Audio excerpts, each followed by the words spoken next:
السلام علیکم ورحمۃ اللہ وبرکاتہ۔ سے پہلا سپارہ الف لام میم سورہ بقرہ ہے اور آیت نمبر 30۔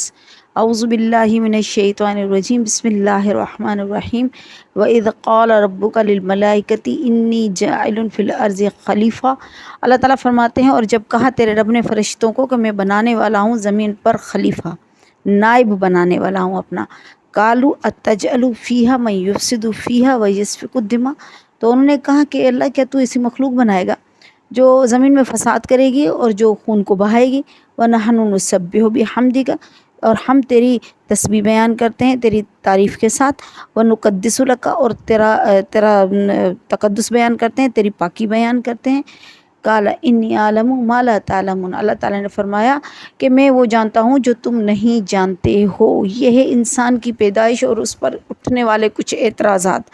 اللہ تعالیٰ نے فرمایا کہ فرشتوں کو کہ میں خلیفہ بنانے والا ہوں۔ پہلی بات کہ خلیفہ کہتے کس کو ہیں؟ خلیفہ کا مطلب ہوتا ہے جو اس کے پیچھے، یعنی جو بندہ خلیفہ بنا رہا ہے اس کے پیچھے اس کے احکامات کو لوگوں تک پہنچانے والے کو خلیفہ کہتے ہیں۔ خلف سے نکلا ہے جس کا مطلب ہوتا ہے پیچھے آنے والا، یعنی اس کے پیٹھ پیچھے لوگوں کو احکامات سنائے۔ اللہ تعالیٰ کی پیٹھ پیچھے تو کوئی نہیں ہوتا، اللہ تعالیٰ تو سامنے ہے، اللہ تعالیٰ تو حاضر ناظر ہے۔ لیکن مسئلہ یہ کہ اللہ تعالیٰ ہر ایک سے کلام نہیں کرتے۔ اللہ تعالیٰ ہر ایک بندے سے اپنے احکامات کے بھائی نماز پڑھو، اللہ تعالیٰ ہر کسی کو تو نہیں کہہ سکتے، روزہ رکھو ہر کسی کو تو نہیں کہیں گے، یہ اللہ کی شان کے خلاف ہے۔ اللہ بادشاہوں کا بادشاہ ہے تو اللہ تعالیٰ ہر ایک کو پکڑ کر نہیں کہے گا کہ بھئی یہ کرو یا وہ کرو۔ اس لیے اللہ تعالیٰ کا خلیفہ ہونا چاہیے جو آ کر بتائے لوگوں کو کہ آپ نے یہ کرنا اور یہ نہیں کرنا۔ تو خلیفہ اس کو کہتے ہیں جو اس کا نائب ہو، جو اس کی جگہ پر لوگوں پر اس کی یعنی غیر موجودگی میں یا اس کی بتائی ہوئی جگہ پر بیٹھ کر اس کے احکامات کو دوسروں تک پہنچائے، اس کو خلیفہ کہتے ہیں۔ پھر اللہ تعالیٰ نے اتنی ساری مخلوقات میں صرف انسان کو خلیفہ بنایا، کیونکہ اللہ رب العزت نے انسان کو سمجھ عطا فرمائی۔ پھر مزے کی بات یہ ہے کہ اللہ تعالیٰ کی مخلوقات میں ایسی مخلوقات موجود ہیں جو بے انتہا طاقتور مخلوقات رہی ہیں۔ ان طاقتور مخلوقات کو اللہ تعالیٰ نے خلیفہ نہیں بنایا۔ اللہ تعالیٰ چاہتے تو کتنے آپ دیکھیں کہ زبردست قسم کے طاقتور قسم کے جانور ہیں، صرف ہاتھی کو لے لیں، اگر وہ اپنے پر آئے تو کتنے انسانوں کو کچل دیں۔ شیر کو لے لیں، کتنوں کو چیر پھاڑ کر کھا جائے۔ اس طرح کی اللہ تعالیٰ کے پاس مخلوقات ہیں، کئی اللہ تعالیٰ کے پاس جانور ہیں جو اللہ تعالیٰ کی چراگاہ میں چر رہے ہیں اور بے انتہا طاقتور ہیں۔ پھر فرشتوں کی طاقت کو آپ دیکھیں کہ اللہ تعالیٰ نے ان کو اتنی طاقت دی ہوئی ہے کہ حضرت جبریل امین اپنے پر کے نوک پر ایک پوری بستی کو اٹھا کر اور اس کو الٹ دیتے ہیں، زمین سے اٹھا دیتے ہیں، زمین تک اس کو نیچے سے کھرچ کر نکالتے ہیں ایک پر کے اشارے پر، اور اس کو الٹ کر اوپر سے پھینک دیتے ہیں اور غرق کر دیتے ہیں۔ تو اللہ تعالیٰ نے اتنی بڑی طاقت دی ہوئی ہے، اتنی مخلوقات بنائی ہوئی، لیکن خلیفہ صرف اللہ تعالیٰ نے انسان کو بنایا۔ کیوں اللہ تعالیٰ نے انسان کو خلیفہ بنایا؟ اس کی عقل اور سمجھ کی وجہ سے، اس کی جسمانی ساخت کی وجہ سے نہیں بنایا۔ جسمانی طور پر انسان بہت کمزور ہے، انسان دوسری مخلوقات سے بے انتہا کمزور ہے۔ انسان کو کئی جانور ہیں، کئی چرند پرندے ہیں، کئی اس طرح کی بڑی بڑی مخلوقات ہیں جو انسان کو ختم کر دے، جلا کر بسم کر دے۔ سمندر دیکھو کتنا طاقتور ہے، اللہ تعالیٰ نے کتنی طاقت دی ہوئی ہے سمندر کو، آگ کو کتنی طاقت دی ہوئی ہے کہ جلا کر ختم کر دیتی ہے۔ لیکن ان ساری مخلوقات میں اللہ تعالیٰ نے انسان کو اپنا خلیفہ بنایا۔ اللہ تعالیٰ فرماتے ہیں کہ جب کہا تیرے رب نے فرشتوں کو کہ میں بنانے والا ہوں زمین پر خلیفہ، تو انہوں نے اعتراض کیا۔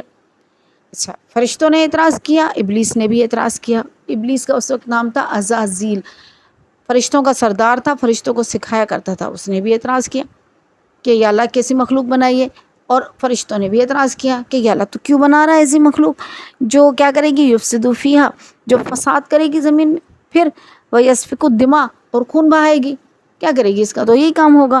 ونحن، اور اگر تجھ کو اپنی عبادت چاہیے، عبادت کرنے کے لیے تو ہم کو پیدا کر دے، ہماری مخلوق کو پیدا کر دے، فرشتے پیدا کر دے۔ ہم کیا کرتے ہیں، ہم نسبح بحمدک ونقدس لک، ہم تیری تسبیح بیان کرتے اور تیری پاکی بیان کرتے ہیں، ہم تو تیرا تقدس بیان کرتے ہیں۔ ہم ہماری جنس میں سے پیدا کر دے مخلوق جو کس طرح کی نافرمانی نہ کرے اور گناہ نہ کرے، اور وہ تیری حمد بیان کرے اور تیری تعریف بیان کرے۔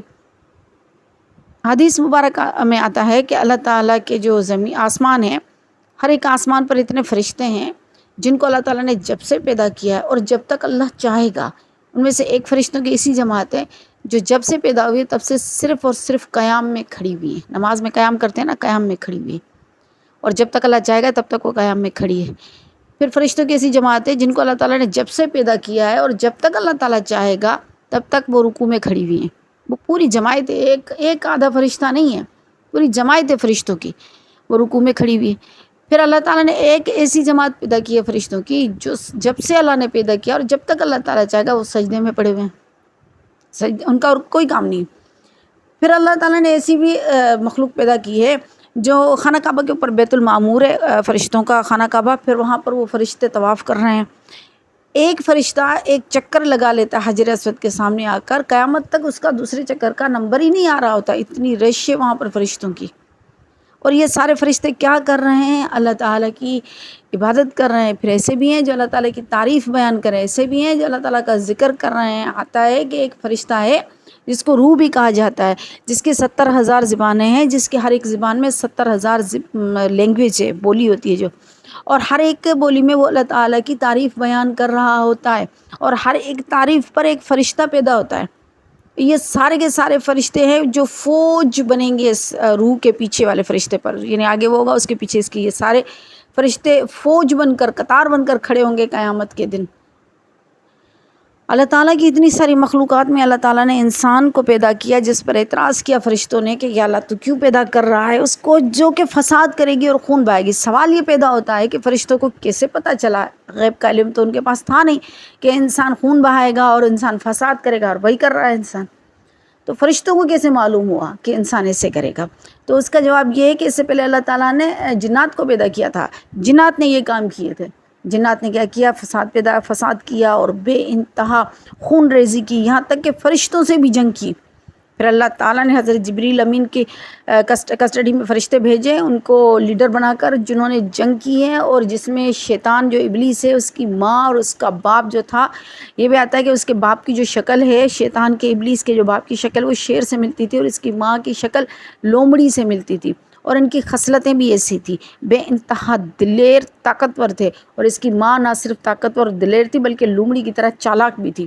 مکر و فریب شیطان کو ابلیس کو جو آیا وہ اپنی ماں کی طرف سے آیا، اور بہادری اور جرت اس کو اپنے باپ کی طرف سے ملی ہے.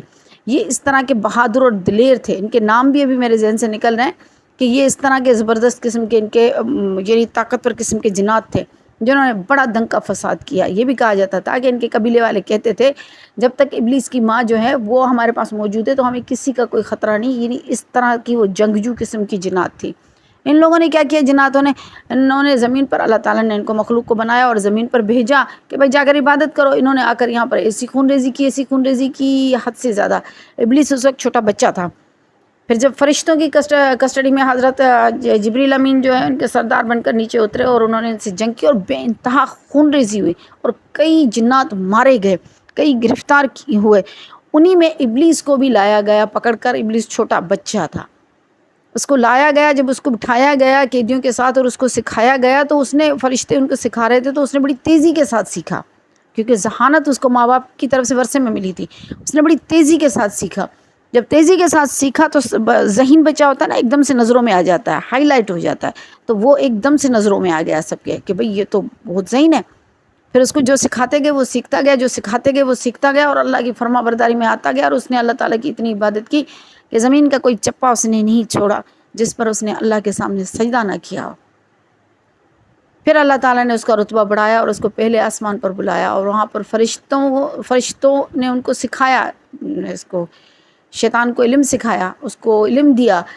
اتنی تیزی کے ساتھ اس نے علم سیکھا ابلیس نے کہ وہ جو اس کے استاد تھے ان کا بھی استاد بن کر بیٹھ گیا پہلے آسمان پر، پھر دوسرے آسمان پر، تیسرے آسمان پر، یہاں تک کہ جنت الفردوس تک پہنچائی ہے.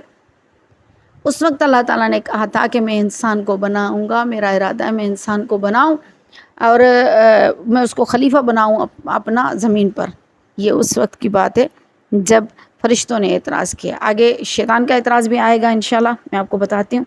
بہرحال یہ فرشتوں کا اعتراض ہے، لیکن اللہ کا جواب کیا تھا؟ اللہ تعالیٰ فرماتے ہیں قَالَ إِنِّي أَعْلَمُ مَا لَا تَعْلَمُونَ. اللہ تعالیٰ فرماتے ہیں جو میں جانتا ہوں وہ تم لوگ نہیں جانتے ہو، اس لیے میں تو خلیفہ یعنی حضرت انسان کو اپنا خلیفہ ضرور بناؤں گا. اور اللہ تعالیٰ نے بنایا. اللہ تعالیٰ ہم سب کو فرما برداری عطا فرمائے اور جنت الفردوس کا وارث بنائے اور اللہ تعالیٰ کی نافرمانی سے بچائے. وآخر دعوانا ان الحمد للہ رب العالمین.